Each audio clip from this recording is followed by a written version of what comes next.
What's up guys, it's Josh here and today I'm going to be covering the breaking news. So let's just get right into the video.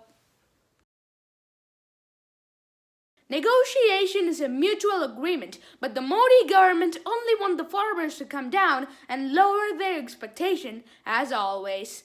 Well, India puts these 3 controversial laws on hold until any further notice due to all the nationwide protests and strike. Let's all hope that the final verdict and maybe even the negotiation are favoring the farmers rather than the government themselves. If you want a more detailed video explaining the farm laws, links in the description of a video I made on the farm laws.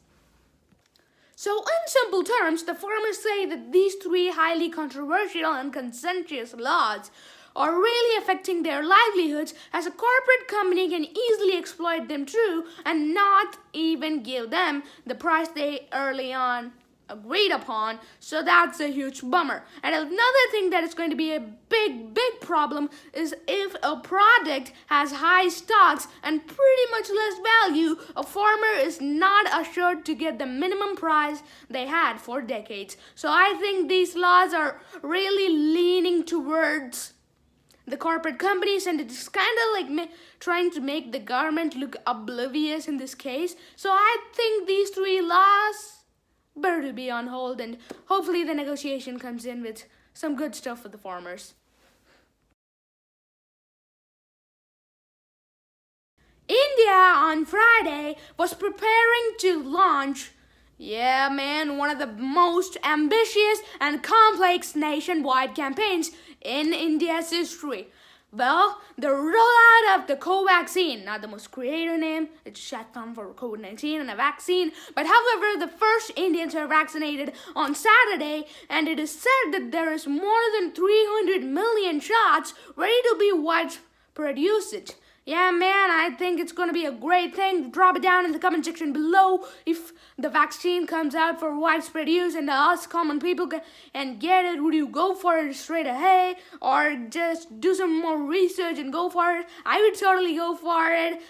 Well, after kind of research, because it's always good to be informative on something. Like, you just have to have the basic and ground information. So if you really want to check out about vaccines, man, I have a video on vaccines, link in the description. Check it out. It's going to be a great video. Check it out after this video. Yeah. Don't run away right now.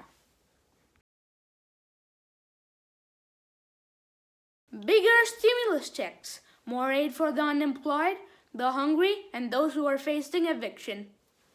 And more support and additional support for small businesses, states, and local government. More funding for vaccination and testing of the COVID-19 pandemic. And these are the key parts of the proposal President-elect Joe Biden proposed and unveiled Thursday evening, billed under the name the Great American Rescue Plan.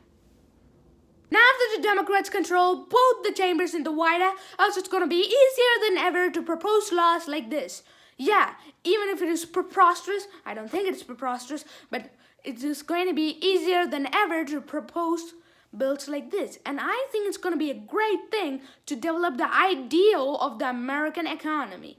Biden is pushing for big steps. He says that is to address immediate needs, and also the COVID-19 pandemic needs to get over. He also plans to lay aims to create jobs and fight climate needs or crisis, and among other measures.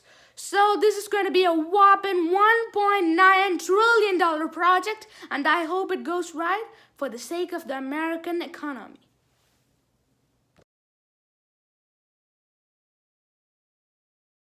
Trump's been impeached. What's next? Well, Trump becomes the first ever president in the United States history to be impeached twice. And the question is, will he be the first ever president in history to be kicked out of the office?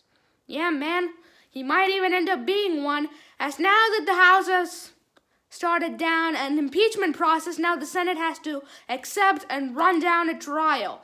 Well, based on what Trump did, I think there is a high possibility that he might get kicked out of the office, as after following the Capitol shooting, a lot of Republicans are turning their sights over not to Joe Biden but away from Trump. Yeah, because that's how miserable his acts were. Even though he said it's going to be peace afterwards, a peaceful transition of power, but it's still going to be a heck load of crazy roller coaster. So earlier this week, Trump tweeted out that he will not be attending Biden's inauguration. Well, Trump is still out there acting like a preschooler, holding grudges and being rebellious.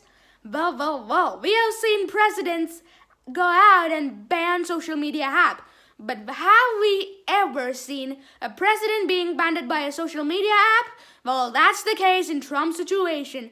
So earlier this week, Trump got permanently banned by Twitter for false accusation and intimidation and also provoking claims. Like he posted a tweet about 10 hours ago that he won an election. Yeah, how's that even possible before even the election results are shown? That's how crazy his tweets were. And a lot of people even claimed that his tweets were the reason, the driving factor of the Capitol shooting. I don't know, man, but it could even be a cause. Who knows?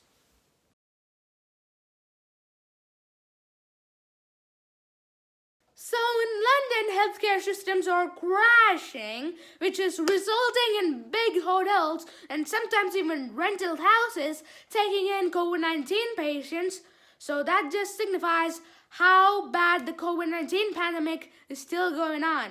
And not to mention, there are still people out there who still think COVID-19 is just a tactic from the government so that nothing is revealed.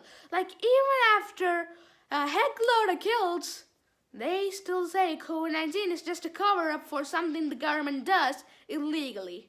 That's just crazy, man. And hopefully Britain actually come past this so-called pandemic fatigue. And let's all hope for the best, man. See you guys in the next one. Peace and out. Will be Josh. So this will be the end of the day, guys. Thanks for watching. Make sure you guys hit that like button and subscribe. Peace and out. Will be your Josh.